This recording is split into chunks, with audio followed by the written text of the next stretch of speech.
Postlarda o saxlanma məsələsindən bağlı bir ona aydınlıq gətirək də zəhmət olmasa. Bizə Sərxoşluğun yoxlanılması.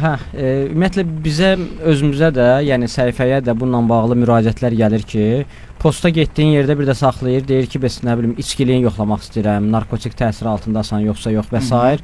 Dəvət edirlər ki, gəl bəs bir dənə posta daxil ol, yoxlayaq görə içkilisən yoxsa yox. Bəli. Bu necə tənzimlənir qanunla? İlk növbədə yol patrul xidməti haqqında təlimata əsaslanmaq istəyirəm. 5.10-cu bəndində qeyd olunur ki, yol patrul xidmətinin inspektoru tərəfindən alkotester və narkotester Azərbaycan Respublikasının Nazirlər Kabinetinin 209 nömrəli qərarı ilə təsdiq edilmiş qaydalara uyğun olaraq tətbiq edilir. Yəni, yol patrul xidməti haqqında təlimatda açıq-aydın şəkildə göstərilir ki, 5.10-cu bənd deyir ki, Nazirlər Kabinetinin 209 sayılı qərarında göstərilən qaydalara əsasən yoxlamaqdır. Və gəlirik burada 209 sayılı qərarda nə deyir?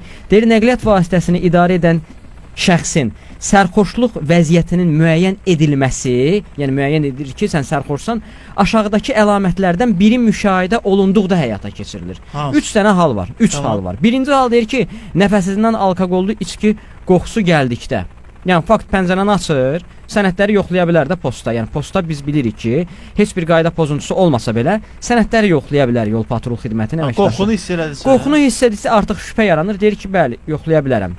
Əgər bu alkoqol qoxusu gəlirsə. 2. Ayaq üstə sərbəst dayana bilmədikdə və 3. Özünü idarə edə bilmədikdə.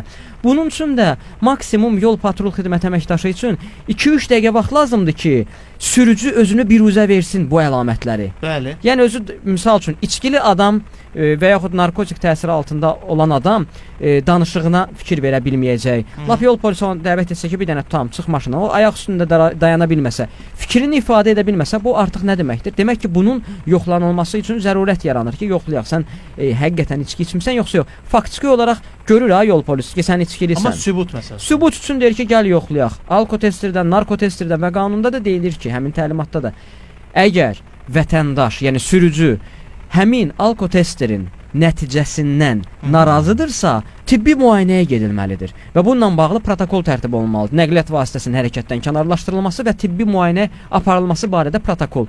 Yox, əgər polis saxlayırsa, vətəndaşın şüuru öz yerində, danışıq qabiliyyəti yerində, içki iyi gəlmirsə falan, ona demək ki, gəl bir dənə yoxlayaq ki, görümsən, niyə?